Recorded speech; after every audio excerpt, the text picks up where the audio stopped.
UFOs, unidentified flying objects. What are they? Where do they come from? Why are they here?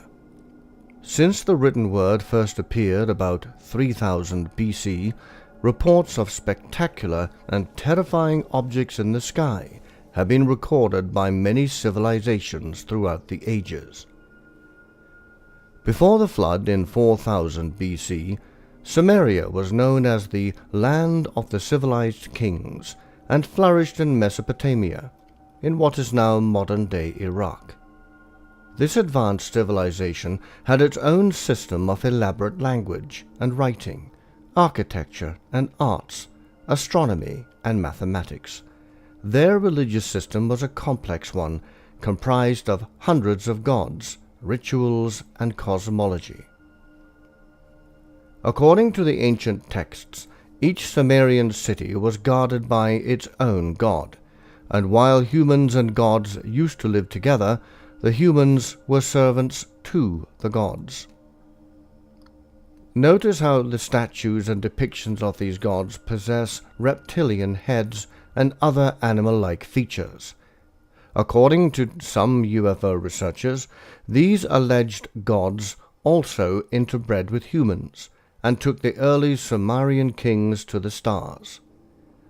Sumerian technology was highly developed, including astronomy, and they believed that their gods were from Mars, the star system Pleiades, and the star Sirius.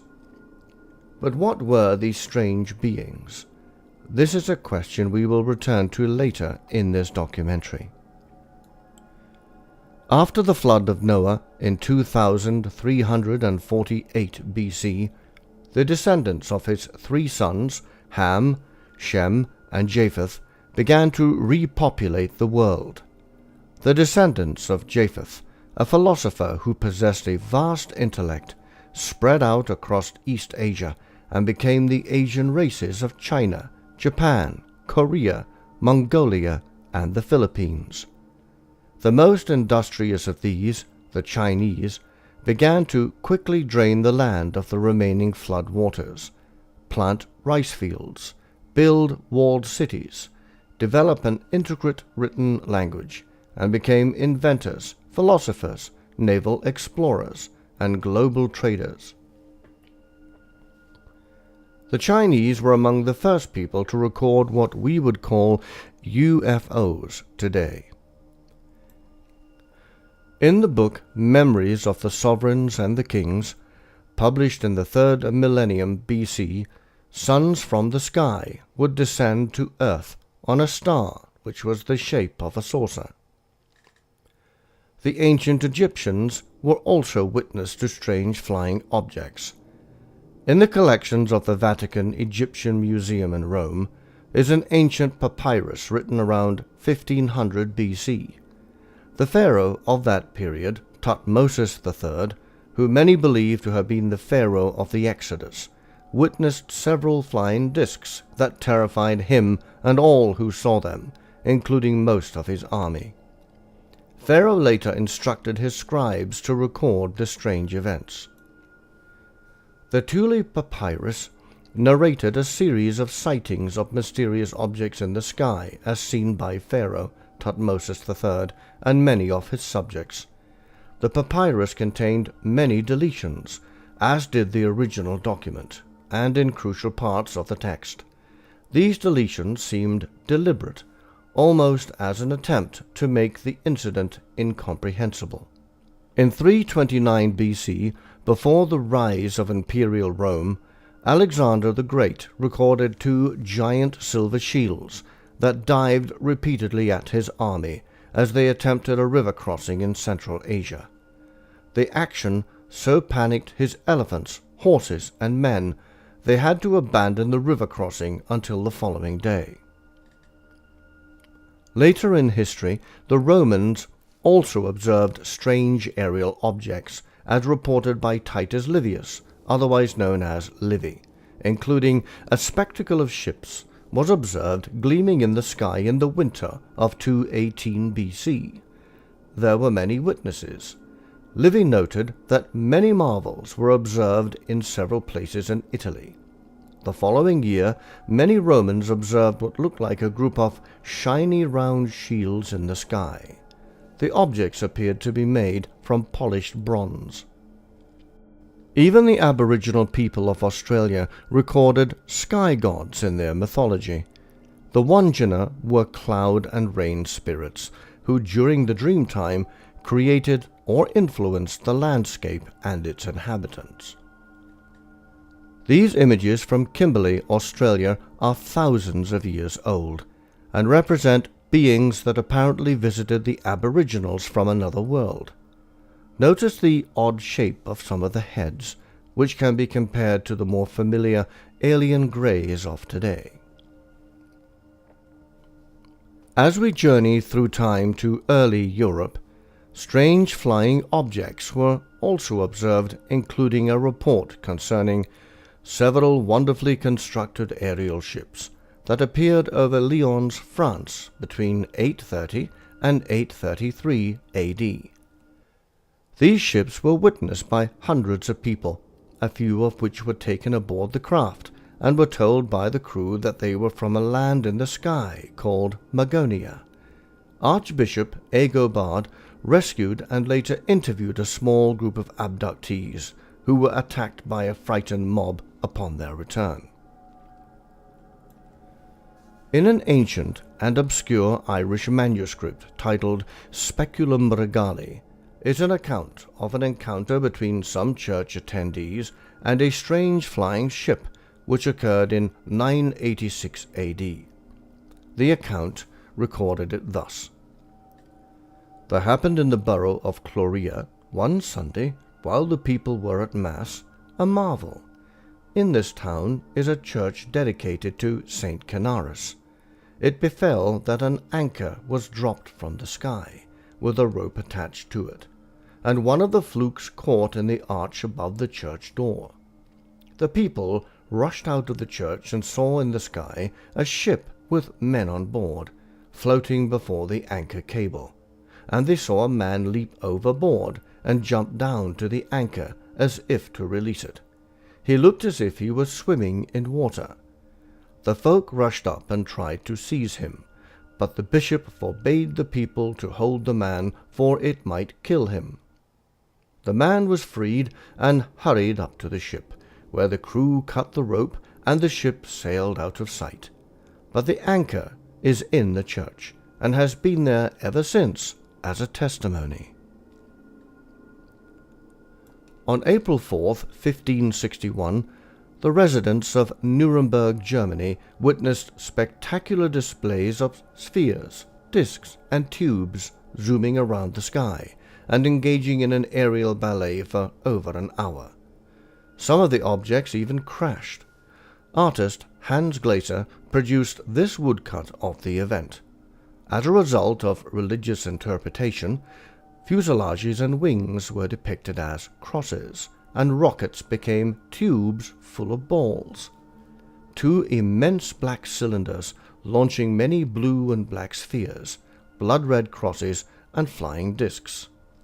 The objects battled one another in the sky, and some of these spheres and objects even crashed outside the city.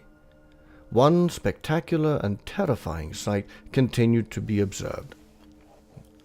Such spectacular and terrifying sights continued to be observed in Europe, such as this account of flying spheres in Switzerland. Between 1561 and 1566, residents of Basel, Switzerland, witnessed spectacular displays of spheres, discs, and tubes zooming about the sky and engaging in an aerial combat. On August 7th, 1566, at dawn, many citizens of Basel, Switzerland, were frightened and observed during several hours the black spheres involved in a formidable aerial battle invading the sky of their city. At the time when the sun rose, one saw many large black balls which moved at high speed in the air towards the sun, then made half turns, banging against one another as if they were fighting in a battle out of combat. A great number of them became red, therefore they were consumed and died out. This account was written by Samuel Cosius, a student in crowned writings and liberal arts, who consigned the strange events in the city's gazette. Spectacular aerial objects were soon to make their appearance in the British colony of North America. In 1639, America's first UFO was sighted over the Charles River in Boston. Lights sped back and forth across the Charles River from Back Bay Fens to Charlestown. Governor John Winthrop made an entry in his journal regarding this strange event. The primary witness was described as a man of good reputation, activity, and estate in Boston. Winthrop wrote, "In this year, one James Everell, a sober, discreet man, and 2 others, saw a great light in the night at Muddy River. When it stood still, it flamed up, and was about 3 yards square. When it ran, it was contracted into the figure of a swine. It ran as swift as an arrow towards Charlestown, and so up and down for about 2 or 3 hours.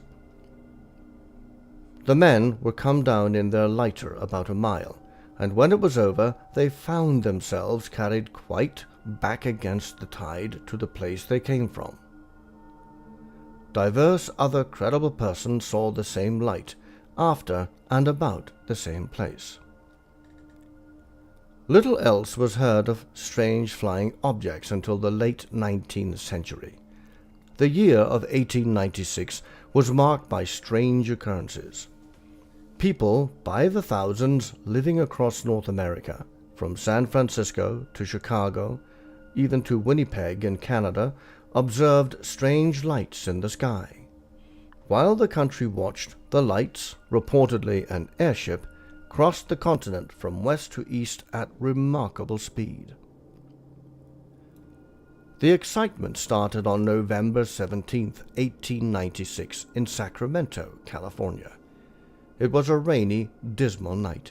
Then, through the dark clouds, appeared a bright light. It moved slowly west, appearing to be about 1,000 feet above the rooftops. Hundreds of people saw the light, including George Scott, an assistant to the Secretary of State of California. Scott persuaded some friends to join him on the observation deck above the Capitol dome, and from there they thought they could see 3 lights. Above the lights was a dark oblong shape. Enormous wings and sometimes propellers were also observed on the fast-moving craft.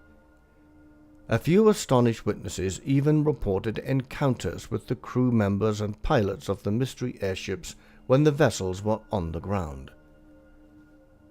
Although the occupants often appeared to be human, their behavior, mannerisms, and clothing were unusual.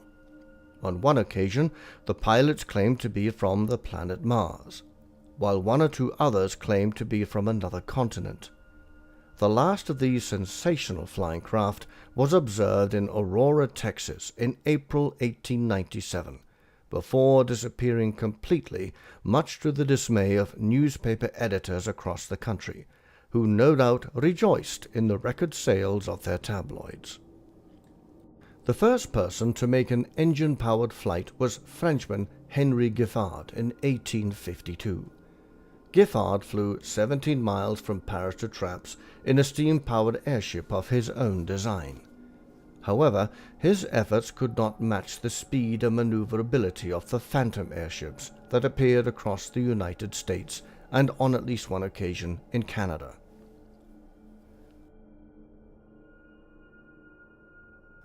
During World War II, Allied bomber crews flying missions over Germany were regularly paced by brightly lit flying objects. The bomber crews labeled these lights as Foo Fighters, Foo being the French word for fire. At the end of the war, military intelligence officers on both sides thought that the other side were responsible for the strange lights, and rumors have since persisted to the present day that the Third Reich were experimenting with advanced flying discs that were far superior to Allied aircraft. but no solid evidence was ever produced to prove this theory. It is generally considered among UFO researchers that the modern age of the flying saucer began in June 1947, when businessman Kenneth Arnold claimed to have seen a group of 9 high-speed objects near Mount Rainier in Washington while flying his small plane. Arnold estimated the speed of the crescent-shaped objects at around 1,200 miles per hour and said they moved like saucers skipping on water. In the newspapers that followed, it was mistakenly stated that the objects were saucer-shaped, and the term flying saucer was born. It would have been easy to dismiss Arnold as a crackpot until 2 more sensational cases involving so-called flying saucers worried the nation.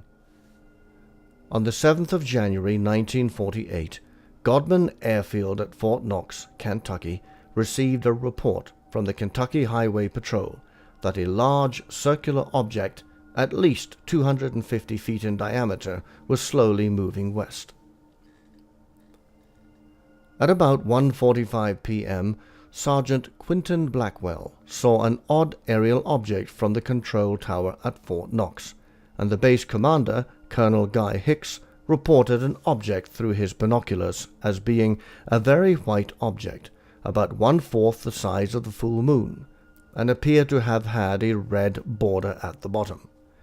Other observers at the Clinton County Army Airfield in Ohio also observed the slow-moving object for about 35 minutes, stating that it came very near the ground, stayed down for about 10 seconds, then climbed at a very fast rate back to its original altitude of 10,000 feet, leveling off and disappearing into the overcast weather heading of 120 degrees. Its speed was greater than 500 miles per hour in level flight. 4 P-51 Mustangs of Sea Flight, 165th Fighter Squadron, Kentucky Air National Guard, were already in the air. The flight leader, Captain Thomas Mantell, was instructed to investigate the object. One Mustang was low on fuel and abandoned the attempted interception. The remaining 2 pilots accompanied Mantell in steep pursuit of the object. They later reported that they saw an object, but it was too far away to be positively identified. Only one of the P-51s, piloted by Lieutenant Albert Clemens, had oxygen, which was running low. Clemens and another pilot, Lieutenant B.A. Hammond, called off their pursuit at 22,500 feet, but Mantell attempted to close in on the object. According to the Air Force, once Mantell passed 25,000 feet, he would have blacked out from the lack of oxygen. Failing to close in on the object, Mantell's plane began spiraling down back towards the ground. A witness later reported observing Mantell's aircraft plummeting in a circling descent. His plane crashed at a farm south of Franklin, Kentucky, with Captain Mantell still strapped to his seat.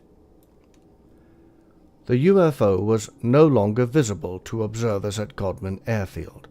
The Mantell incident was reported by newspapers across the country and received significant international attention.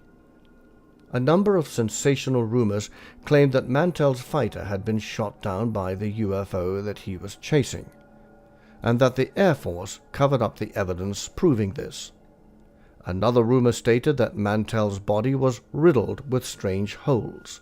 However, no evidence has ever surfaced to substantiate any of these claims. At the time of Captain Mantell's pursuit of the alleged UFO, the United States Navy had released several top-secret skyhook balloons in Clinton County, Ohio, on the same day. The balloons were made of reflective aluminum and were about 100 feet in diameter, consistent with the description of the UFO as large, metallic, and cone-shaped. As the Skyhook project was top secret at that time, it is unlikely that Captain Mantell or any members of his flight or the air traffic control staff at Godman Air Base would have known anything about them. The 1950s proved an interesting decade for the UFO phenomenon, and reports started to reach the public thick and fast. The first encounter happened on May 29, 1950, and involved an American Airlines DC-6 piloted by Captain Willis T. Sperry. What is your full name, Captain? Captain Willis Sperry. How long with American Airlines? 17 years. What was the date of sighting? May the 29th, 1950. And the time of sighting? 9:30 in the evening. The origin of sighting? 60 miles southwest of Washington, D.C. And the destination? Nashville, Tennessee. What was the visibility? It was unlimited. What was your altitude? 7,500 feet. Who of the crew first saw the object? The co-pilot called it to my attention as I had turned to reach for a map. The object was flying head-on at us. It was 50 times the magnitude of the brightest star. I immediately made an abrupt turn to avoid collision. As I looked to my left, the object appeared to come to a stop. Can you describe the shape of the object? It appeared as a perfectly streamlined object without wings or tail section, as it was silhouetted against the full moon. At all times, it had a brilliant, shimmering blue light in the nose. It was traveling at fantastic speed, and although it had passed off our left wingtip, it circled us in a matter of seconds and appeared off our right wing. There again, it stopped, and we watched it for several seconds. When again it started, it reversed its direction. We watched it for several more seconds until it disappeared in the east out of sight. Have you ever seen any other similar object, Captain? Never before or since. 2 years later, a more troubling case caused an even bigger sensation in the nation. From July 12th to July 29th, 1952, a series of unidentified lights were observed over Washington, D.C. At 11:40 p.m. on Saturday, July 19th, Edward Nugent, an air traffic controller at the Washington National Airport, now known as the Ronald Reagan Washington National Airport, observed 7 objects on his radar. The objects were located 15 miles south-southwest of the city. No known aircraft were in the area at that time, and the objects were not following any established flight path. Nugent's superior, Harry Barnes, a senior air traffic controller at the airport, watched the objects on Nugent's radar scope. At 3 a.m., shortly before 2 jet fighters from Newcastle Air Force Base in Delaware arrived over Washington, all of the objects vanished from the radar at National Airport. However, when the jets ran low on fuel and left, the objects returned, which convinced Barnes that the UFOs were monitoring radio traffic and behaving accordingly. The objects were last detected by radar at 5:30 a.m. Around sunrise, E.W. Chambers, a civilian radio engineer in Washington suburbs, observed 5 huge disks circling in a loose formation until they tilted upwards and left on a steep descent. No satisfactory explanation was ever given for these unsettling events. Washington Control to Red Dog 1. Can you see anything on either side or to the front of you? Over. Red Dog 1 to Washington Control. Can't see anything. Wait a minute.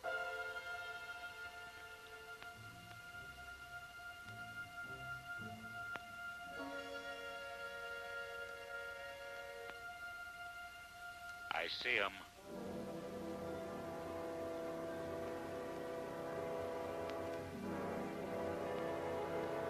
Yeah, I see him.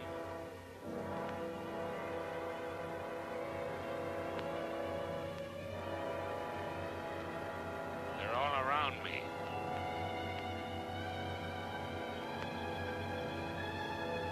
They're moving in on me.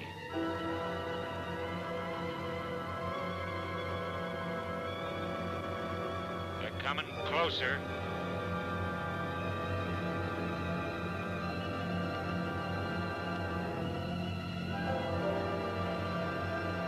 They're coming closer.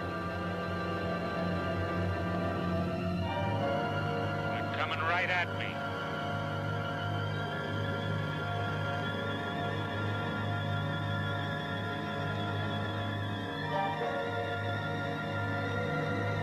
Hold it.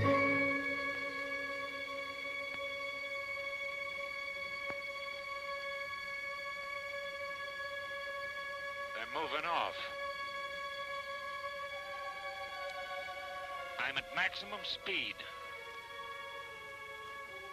They're going away.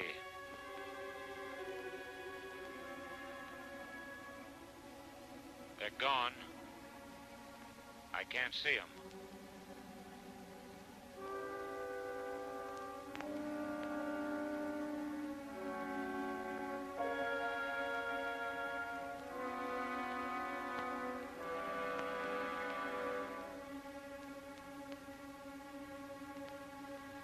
Red Dog 1 to Washington Control. I've been given permission to return to base. Over. In Great Britain, the Royal Air Force would regularly scramble its fighters to intercept unidentified flying objects that could easily outpace and outmaneuver the jets while avoiding their machine gun fire.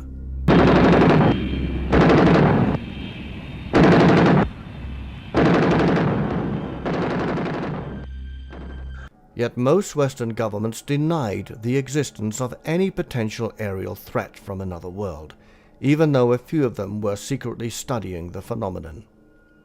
From the 1950s onwards, countless amazing reports of strange flying objects, not all shaped like saucers, were observed by ordinary members of the public, from schoolteachers to police officers, ministers of religion, military personnel, and even politicians, including former United States presidents Jimmy Carter and Ronald Reagan.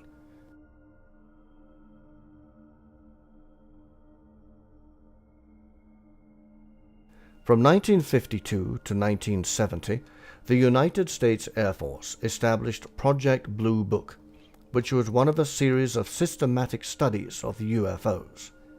The Air Force provided the following summary of its investigations. Number 1. No UFO reported, investigated, and evaluated by the Air Force was ever an indication of threat to our national security. Number 2. There was no evidence submitted to or discovered by the Air Force that sightings categorized as unidentified represented technological developments or principles beyond the range of modern scientific knowledge. And finally, number 3, and there was no evidence indicating that sightings categorized as unidentified were extraterrestrial vehicles. Project Blue Book's findings were accepted by mainstream scientists, but were viewed with suspicion by many ordinary Americans who felt that their government was unwilling to reveal what they really knew about UFOs.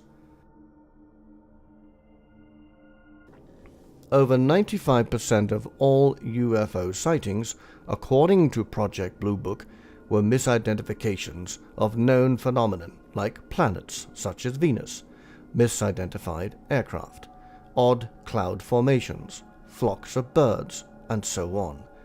But this still left about 5% of sightings and encounters with UFOs that remain unexplained. These were labeled as residual UFOs or RUFOs. Curiously, on September the 21st, 1987, President Ronald Reagan gave an address to the United Nations General Assembly. In an oft-quoted section of his speech, Reagan asked rhetorical questions and commented about the nations and cultures of the world uniting in a common effort if faced with an alien threat from outside the Earth. Perhaps we need some outside universal threat. I occasionally think how quickly our differences worldwide would vanish if we were facing an alien threat from outside this world. And yet, I ask you, is not an alien force already among us? By the 1990s, more people across the world had access to digital cameras and cell phones that could take photographs and record video footage. With the advent of the internet and the introduction of popular social media websites like YouTube, people began to share their own video footage and photographs of alleged UFOs.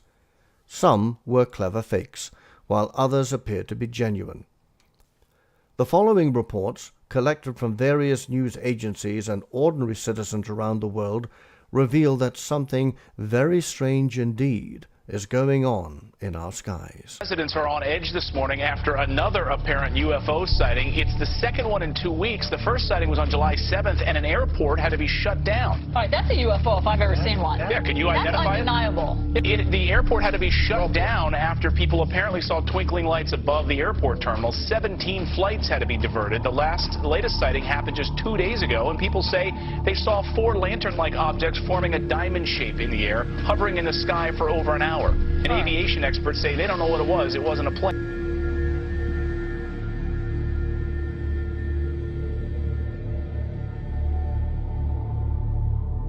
Scientists from all over the world are trying to figure out what caused a mysterious blue light to spiral in the sky over Norway on Wednesday. As UFO sightings go, this one was as good or as weird as it gets. A light appearing high in the Arctic sky, baffling those who saw it and exciting a lot of comment. Tonight, Norwegian authorities are investigating strange lights seen in the Arctic sky. The spiraling white light was seen for several minutes Wednesday morning. Locals say the light appeared to be bigger than the moon. Thousands of Norwegians bombarded the Meteorological Institute to ask what that light could have possibly been. Some feared it could have been a meteor, others a black hole, and there are even those that thought it could be aliens. A strange spiralling white light was spotted in the early morning sky over Sydney, with even sceptical witnesses wondering if it was a UFO. The unusual sight was recorded by hundreds of people from Victoria north to Queensland. A spiral in the sky around a bright light. Scientists left baffled by an unexplained circular light seen hovering high over Moscow on Wednesday evening. People described seeing a wide circular formation in the sky.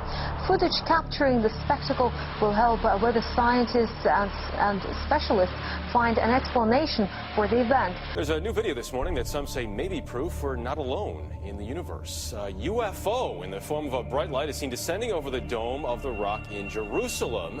The video is said to be taken over the weekend. Then suddenly the light shoots up into the sky. There you see it. Another video from a different angle appears to show the light doing the same thing. Now it is sparking intense debate on the internet. Trace Gallagher following this live from our West Coast News. So the question is, what was that UFO? What was it doing over Jerusalem? And, you know, is he back?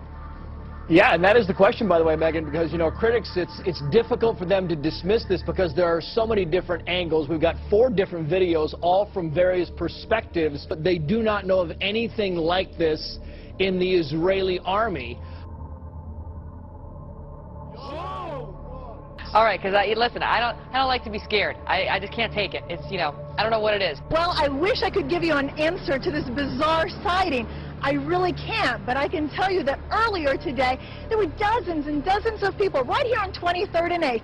They were standing right here, and they were all in a stupor, just crowded together, looking into the sky. Well, a lot of people are looking up. It's because of a mystery in the sky. Is it a balloon, a UFO? Whatever it is, it sure has a lot of people talking. And a Navy pilot sees an unidentified flying object. Why he insists it is, quote, not from this world. Let's go out front. Close encounter with a possible UFO. The Navy pilot who had one says this mysterious craft outran his F-18 supersonic jet. He'll be my guest. Out front tonight, a stunning claim from the man who ran the Defense Department's multi-million-dollar UFO program, a top-secret operation that was, for years, dedicated to, yes, investigating UFO sightings. Aaron spoke to him, and when asked, does he believe there is alien life out there, this was his response. My personal belief is that there is very compelling evidence that we may not be alone. Now, this video you are seeing here is presented as possible evidence. It was captured by a U.S. Navy fighter jet in 2004 off the coast of California. If you look closely, It appears to show a whitish oval object about the size of a commercial airplane hovering over the ocean. What is it exactly? Out front now, the man who witnessed this object. He's a retired U.S. Navy pilot, Commander David Fravor. Thanks very much for joining us tonight. Thanks, Jim. Thanks for having me. Commander, you were in the cockpit there. Explain to us exactly what you saw. Yeah, when there was two of us, two airplanes, four people. We had F-18Fs. We had got vectored out to the west after they terminated a training exercise to investigate an object. When we arrived, the cruiser with the Aegis system told us it was merge plot, which means they couldn't break us out from the blip. We started looking around, and as we both looked out the right side of our airplane, we saw a disturbance in the water, i.e. like a seamount where the waves are breaking over the top, so white water, and a white object, oblong, pointing north, moving erratically left, right, north, south, up, down, all around. As we started a clockwise flow around the disturbance, watching it, I decided that I would go lower and the other jet stayed high to observe both of us. As I got to about the 12 o'clock position, the object started to mirror us, so now we're both in a clockwise flow, opposite circles. The object is lower than me, I'm above him, and I'm looking at him with my eyes. We get all the way around the circle as I'm descending, so now there's probably about maybe a 2,000 to 3,000 foot difference between us in vertical. And I'm at about the 8 o'clock position, and the tic-tac is at about 2. I cut across the circle, so across the middle, and as I got close to it, probably within a mile to a half mile, it rapidly accelerated to the south and disappeared in less than 2 seconds. So then we turned back around. Go ahead. Go ahead. I mean, I guess you're an experienced pilot. You've been up in the air a lot. I imagine you've seen a lot of things in the sky. What was it about the movement of this or the appearance of this that made you believe it wasn't from this world as opposed to something else? Well, the first thing is it had no wings, so you think, okay, it's a helicopter. Well, there's no rotor wash in the water. There's no rotors. And when helicopters move side to side, they kind of slow and then they pick up speed going the other way. This was extremely abrupt, like a ping pong ball bouncing off a wall. It would hit and go the other way and change directions at will. And then the ability to hover over the water and then start a vertical climb from basically 0 up towards about 12,000 feet and then accelerate in less than 2 seconds and disappear is something I had never seen in my life. Now listen, I'm sure you've spoken to people, you told the story to some people who react with skepticism, shake their heads a bit. Yes. What do you say to people who doubt the account?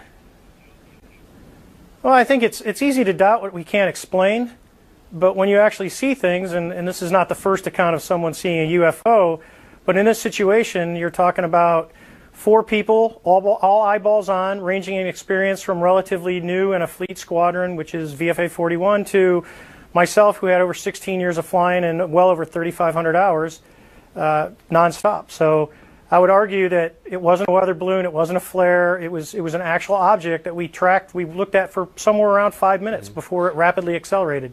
Now, the Defense Department analyzed this video. Did they take it seriously? Did they come to any conclusion? Well, you can't really discern what it is until there's a couple of shots. When it gets close, there's a couple of objects coming out of the bottom.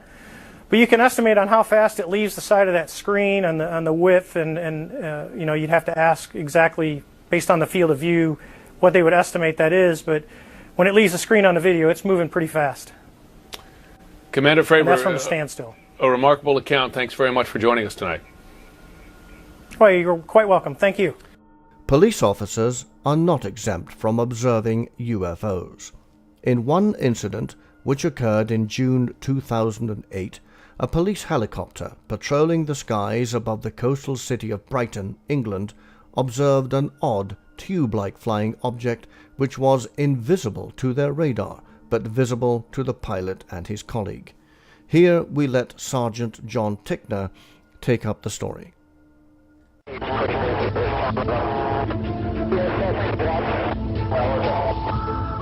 Puzzled really as to what it could be in our airspace. We're not used to seeing too many other airborne things over Brighton. Normally it's just us. As soon as I saw the object out of the window, I identified it to the pilot, because obviously we're concerned about other aircraft flying in our airspace, particularly at night time and at that low level. We then manoeuvred the aircraft so that we could capture it on the film and the infrared camera and do our best to identify what it was. I never imagined it was going to be little green men, although we did share a little joke about it at the time and talk about waving. In fact, we decided we waved them just in case it was. On Friday, March 5, 2004, Mexican Air Force pilots filmed 11 unidentified flying objects in the skies over southern Campeche state, but the public was not notified of the sightings until Mexico's Defense Department issued a statement on May 12th. A press release was accompanied by a videotape that showed some bright objects flying parallel to the surveillance aircraft that was on the lookout for drug smuggling aircraft. The lights, which were invisible to the aircrew, were filmed by using infrared equipment at an altitude of 11,500 feet. A las 7, a la misma altura. Hay unas nubes ahí, se debe de estar.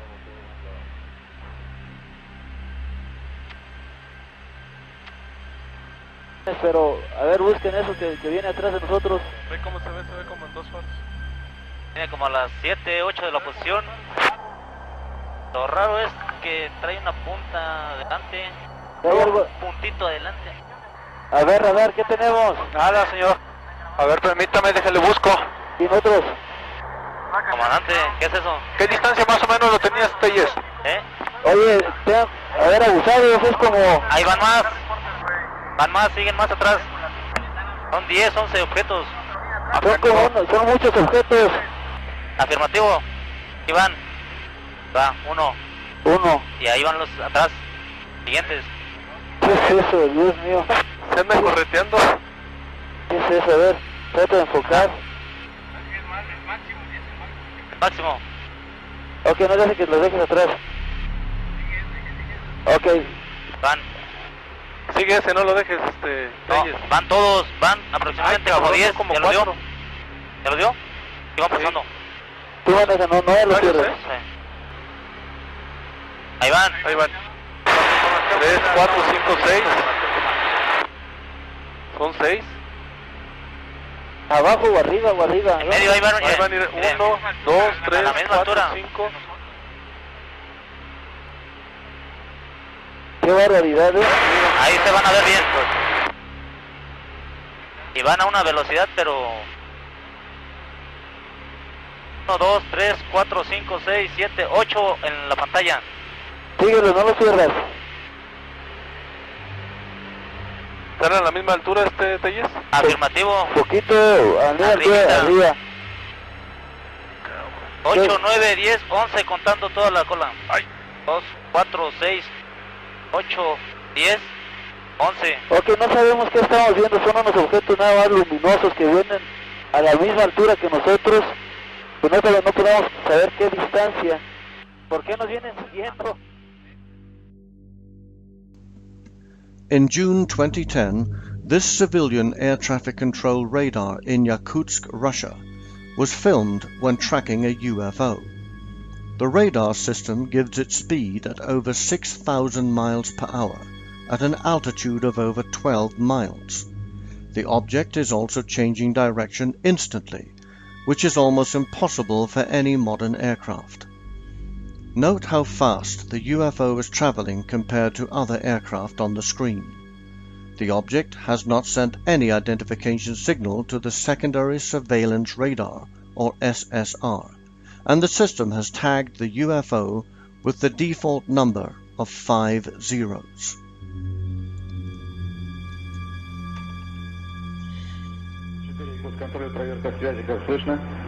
Ну, сейчас отлично.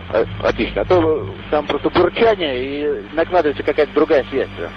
Не нарушится. Понял. Аэрофлот 825 отправить точки доложить 134,3, 11-100. Невозможно понять. Сейчас невозможно. 85704 Якутска.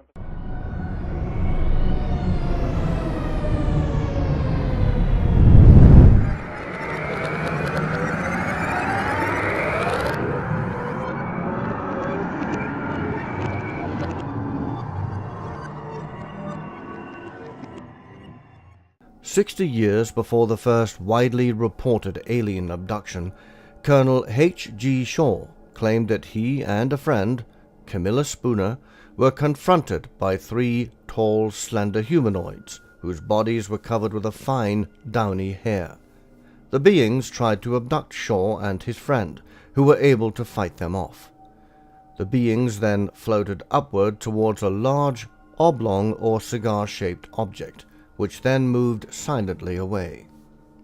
This account was published in the Stockton, California Daily Mail in 1897, and may have been linked to the mystery airships of the late 19th century that were observed in several locations in the United States and Canada.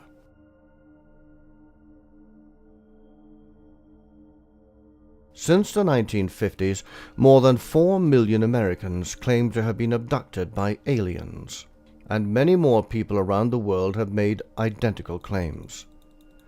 But since we cannot examine all of them, we will highlight the 3 most famous so-called abduction cases. The most widely publicized case of direct contact with alleged occupants of flying saucers began in 1952, when a Polish-born American citizen called George Adamski claimed to have met a being from Venus called Orthon. The unwitnessed meeting took place in the Colorado desert when Orthon exited a scout ship made of a type of translucent metal. Adamski communicated with Orthon through telepathy and hand signals, but was not allowed to photograph him. During their conversation, Orthon allegedly warned Adamski of the dangers of atomic war and even arranged for Adamski to be taken on a trip to see the solar system, including the planet Venus.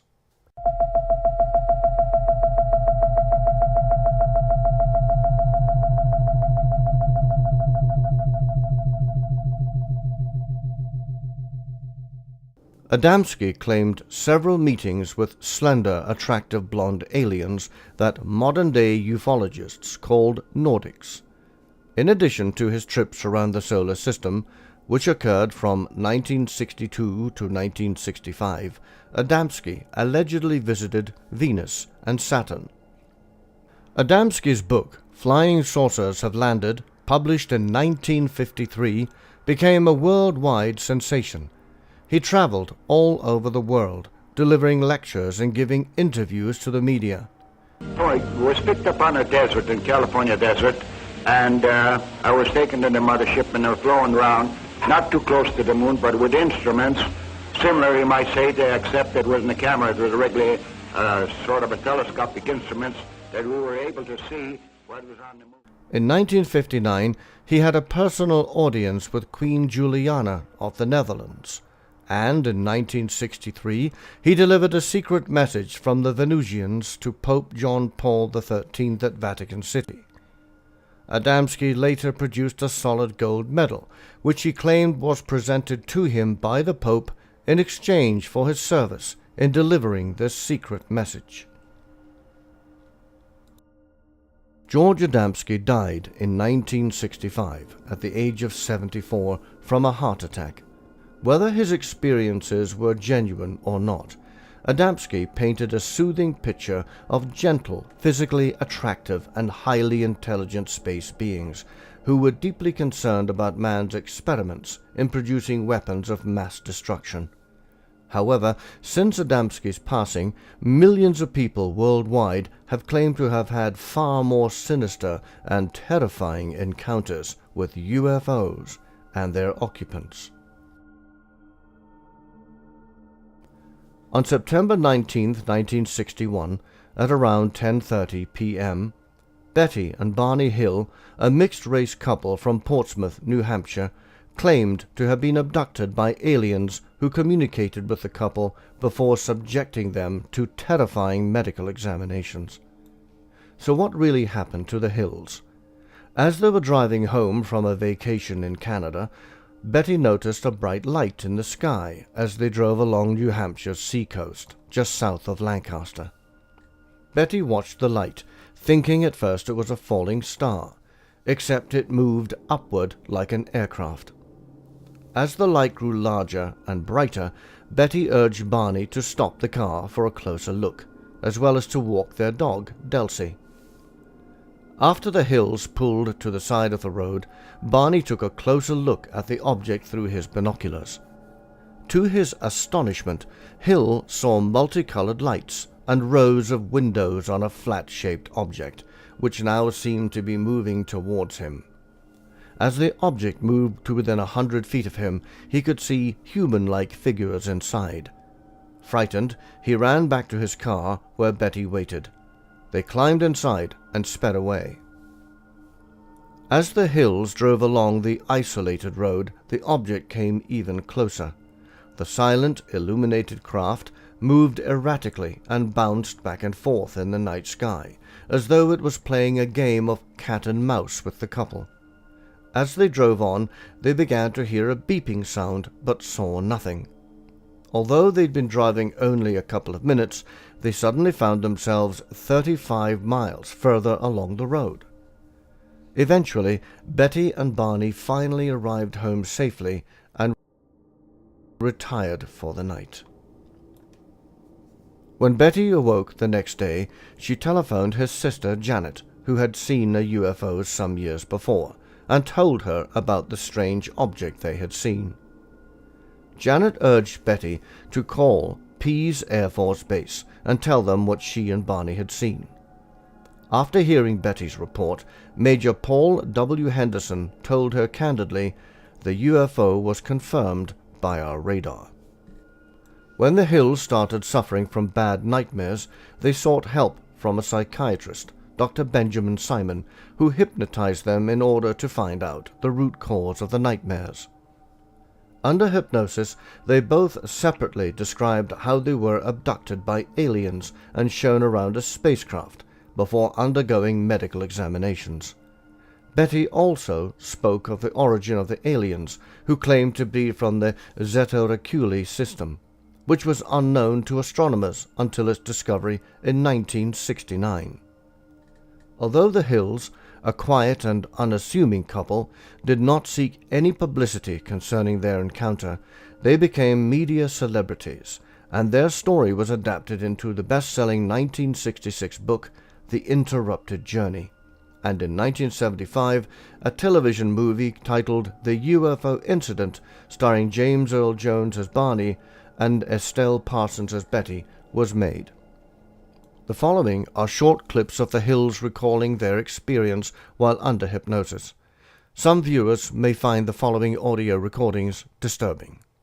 We go deeper and deeper, deeper asleep, far asleep, deeper and deeper, fully relaxed, all muscles are relaxed, you're comfortable, relaxed. God, what is it? And I try to maintain control so Betty cannot tell I am scared. God, I'm scared. It's all right. You can go right on, experience it. And I walk out, and I walk across the road. There it is up there. Oh, God damn it. Calm down. Calm down. It's there, but you can see it, but it's not going to hurt you. Go on.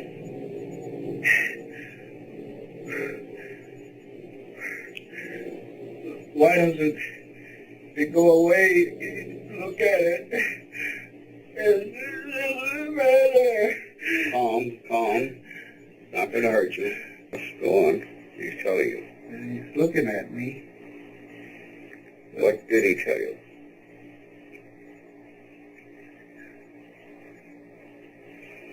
Stay there and keep looking.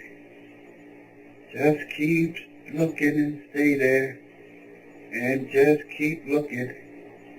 Just keep looking. Could you hear him tell you? Oh, I got to pull these binoculars away from my eyes. Because if I don't, I'll just keep staying there. Could you hear him tell you this? Oh, no, he didn't say it. You felt he said it. I know. You know he does. There, yeah. Just stay there, he's saying to me. All right. I'll dig in my head. Just don't pull the binoculars away. God, give me strength. All right. Pull them down. Run!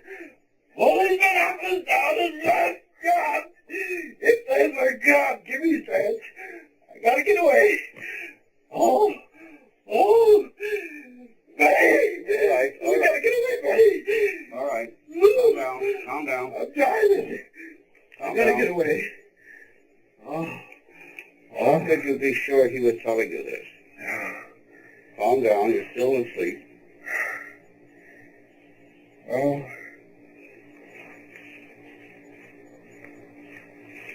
How could you be sure he was telling you this? His eyes. His eyes. I've never seen his eyes before. But you said they were friendly. You said they were friendly. Oh, no. Not the leaders. I said only...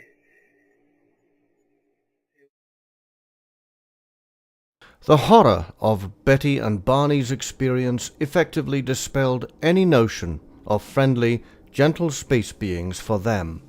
Sadly, Barney Hill died from a cerebral hemorrhage on February 25, 1969, at the age of 46. Betty never remarried and died on October 17, 2004, at the age of 85. The Hills' cultural legacy includes movies, television shows, and books that all treated alien abductions as a plausible phenomenon. One of the most documented cases in ufology involved a Christian woman by the name of Betty Andreasson. Betty's first abduction occurred during her childhood and culminated with an abduction experience that involved her whole family. On the evening of January 25, 1967, Betty was in her kitchen at South Ashburnham, Massachusetts. Her 7 children, mother and father, were all gathered in the living room. At about 6:35 p.m., the house lights suddenly blinked out for a moment, frightening the children. This was immediately followed by a pulsating reddish-orange light that shone through the kitchen window. As Betty tried to calm her children, her father rushed to look out the kitchen window, where he saw a group of 5 strange-looking small creatures approaching the house in a hopping motion. The small, humanoid-looking creatures then entered the house by passing right through the front door. Each wore a coverall blue uniform adorned with a Sam Browne-type belt. Their hands had 3 digits, but were later gloved on the craft they arrived in. They also wore what appeared to be boots, and the entities floated rather than walked. Betty's state of fear immediately evaporated when she began to experience an overwhelming sense of friendship, rather than the hostility that the Hills had experienced 6 years earlier. When Betty expressed concern for her family's safety, the entities released her 11-year-old daughter Becky from her paralysis to assure Betty that she was unharmed.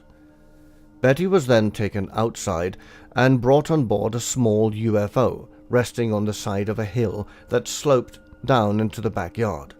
The craft was about 20 feet in diameter and looked like 2 saucers, one inverted upon the other.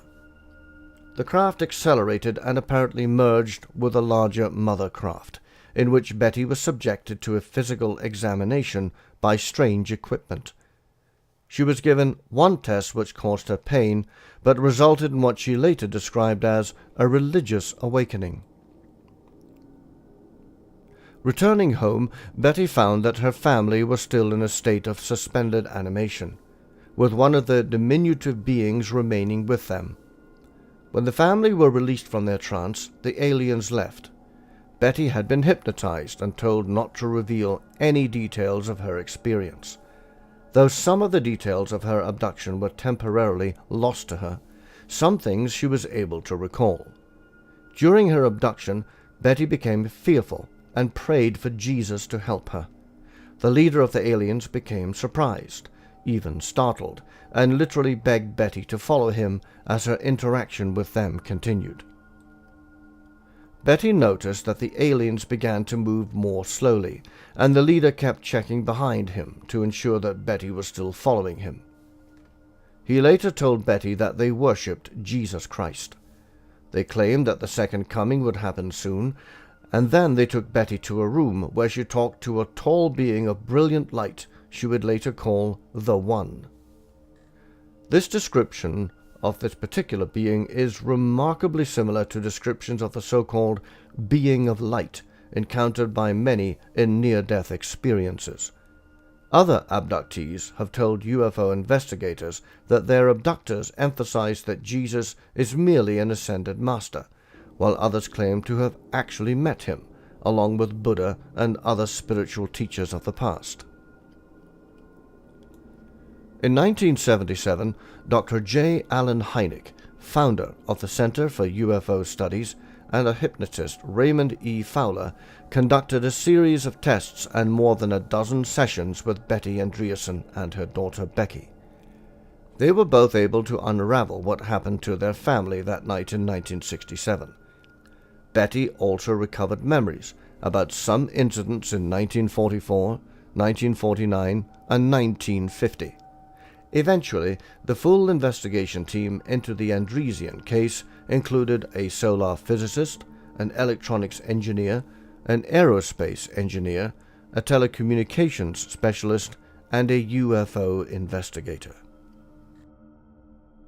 Betty's case involved 20 months of investigation, during which time she was given a character reference check, 2 lie detector tests, a psychiatric review, and an excruciating 14 sessions of regressive hypnosis.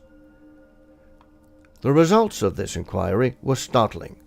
Betty, along with her daughter, relived a detailed account of a UFO experience, agreeing on all the basic aspects.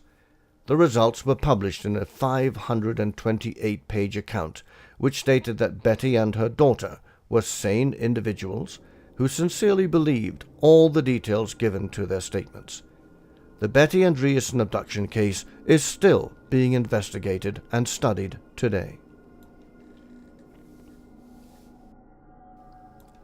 Many abductees, including both adults and children, speak of the sheer terror they have felt during their experiences, including severe physical pain they endured as the entities that abducted them inserted probes and other devices in their ears, noses, and even their genitalia and anal passages. Some abductees have spoken of seeing other people on board the UFOs being flailed or having blood drained from their bodies, and even human body parts being kept in containers. Often, the abductees are warned by their alien captors that they will meet the same fate if they do not cooperate. Still, other victims of these abductions speak of seeing bizarre creatures that look like hybrids of some kind. The aliens always tell their victims that these experiments are for their own good, but rarely explain why.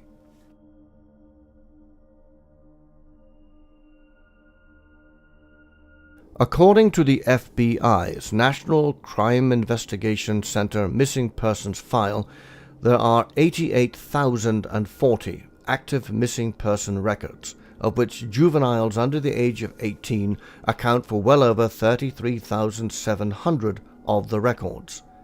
Although we are not claiming that all missing persons in the USA or any other country are the result of alien abduction, the statistics are still nevertheless disturbing.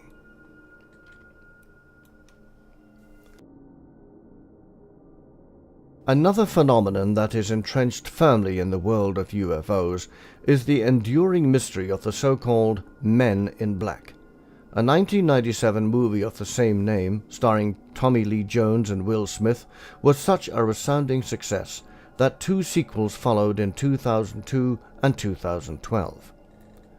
The movies portray the Men in Black as agents of a secretive government agency that work with good aliens to fight bad aliens to protect the Earth.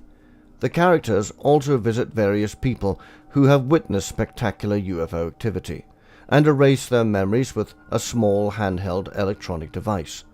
But the behavior of the real Men in Black is far more unsettling for those who have encountered them in real life.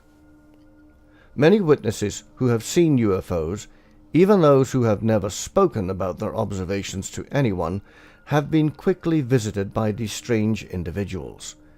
The description of the Men in Black throughout the decades remains virtually the same with few differences. They always dress in black suits, fedora hats, with white shirts and black ties and black shoes. They sometimes wear sunglasses. They often look almost like identical twins. They appear to have pale, almost plastic skin, with staring eyes and no eyebrows or eyelashes. Usually only one will do the talking, while the other will stare at the witness, making them feel uncomfortable. They sometimes move in an odd, robotic way. They are always associated with large black limousine cars and sometimes black SUVs. Witnesses claim that the Men in Black have visited their homes, possessed detailed knowledge about them, and have warned them not to discuss their UFO experiences or dire consequences will result. One of the first encounters with the Men in Black occurred in 1956, when a former U.S. Army clerk by the name of Albert K. Bender encountered them in a dark, supernatural form. It was Bender's encounter that led to the author Gray Barker to pen the 1956 book They Knew Too Much About Flying Saucers. Bender described his sinister visitors as ghoulish characters with shining eyes that seemed to be dark, malevolent spirits that appeared in his bedroom at the dead of night and hovered over his bed. They told him that they would abduct humans and use them to disguise their true form, and warned him to keep his mouth shut about UFOs. In 1952, Bender established a popular publication called Space Review and founded the International Flying Saucer Bureau. In 1953, Bender claimed that he had made a number of important discoveries concerning UFOs, and that he had arrived at a comprehensive understanding of what the UFO phenomenon on Earth, why they were here, what they wanted, where they came from, and so on. However, Bender's encounter with these terrifying figures prompted him to shut down his organization and divest himself from any further involvement in UFO research.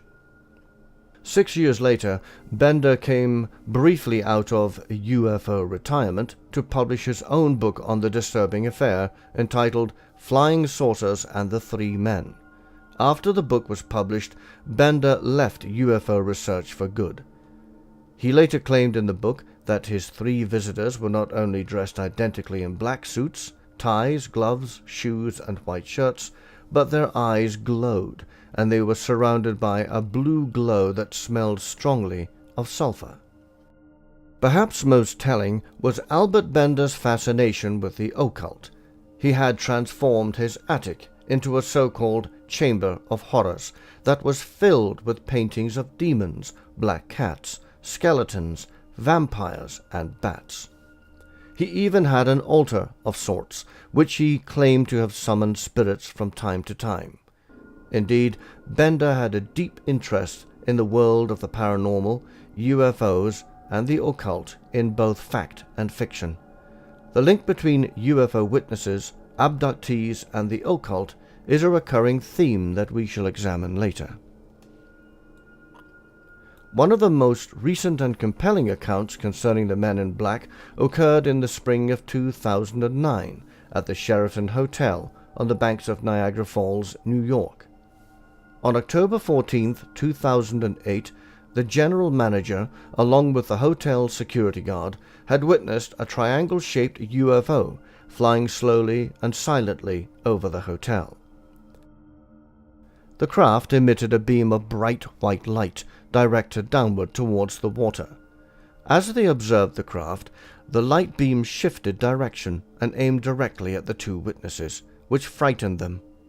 1 week later, the hotel manager observed another black triangle, but smaller than the first, flying directly over the hotel parking lot at around 1 o'clock in the morning. On May 15, 2009, two tall, identically dressed men walked into the hotel and asked to see the general manager. The hotel bellman told the two extremely odd-looking men that the manager was not working that day. The two men appeared not to believe him and began walking around the hotel, looking for the manager. One female employee later stated that the odd appearance of the two men made her feel very uncomfortable, and she recalled that the two began to speak of things that made no sense to her regarding governments and conspiracies.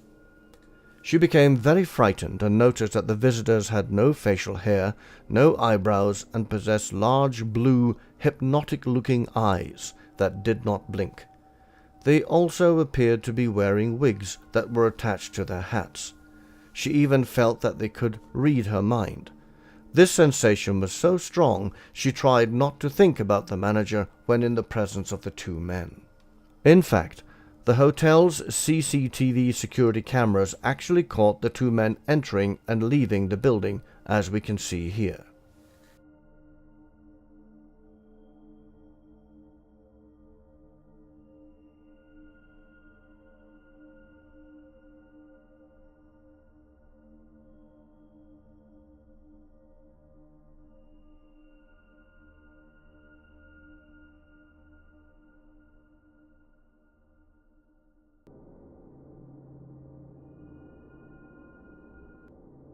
So who are these mysterious men in black? It is likely that at least some of these enigmatic figures are members of a government or military agency that make it their business to investigate UFO sightings and closely question eyewitnesses, and sometimes even intimidate them into silence. In his book, The UFO Silencers, Timothy Beckley has attempted to provide an overview of important representative men in black encounters. Beckley speculates that the men in black have been with us for many hundreds of years, and that such diverse characters from the history of witchcraft and folklore, such as the Elizabethan black men, the Native American black men, and late 19th century reports of malevolent traveling salesmen, may have been manifestations of what we now know as men in black. Perhaps the most knowledgeable investigator in this field is author and researcher Nick Redfern, originally from the United Kingdom and now resident in Dallas, Texas. In his book, Men in Black, Personal Stories and Eerie Encounters, Redfern includes many personal encounters with men in black from people who have contacted him over many years. Some of the testimonials are bizarre and unsettling, leaving little doubt that for the most part, the men in black should be avoided at all costs, if possible.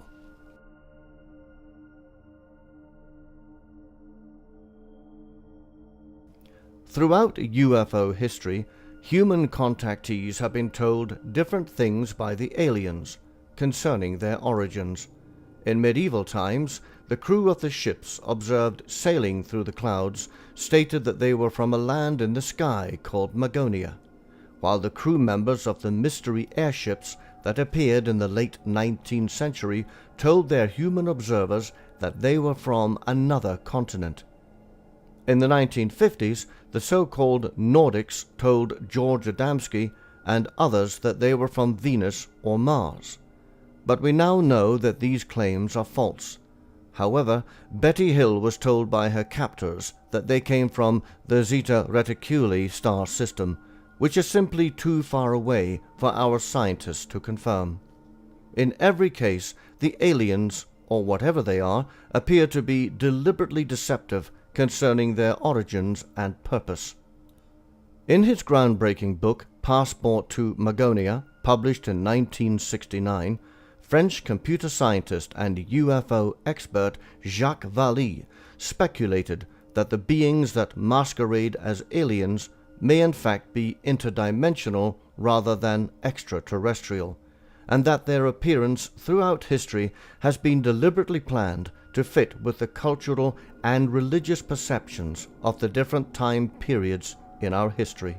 But we will examine this intriguing theory in the next presentation. Until then, our advice to you is simply to watch the skies and beware of the men in black.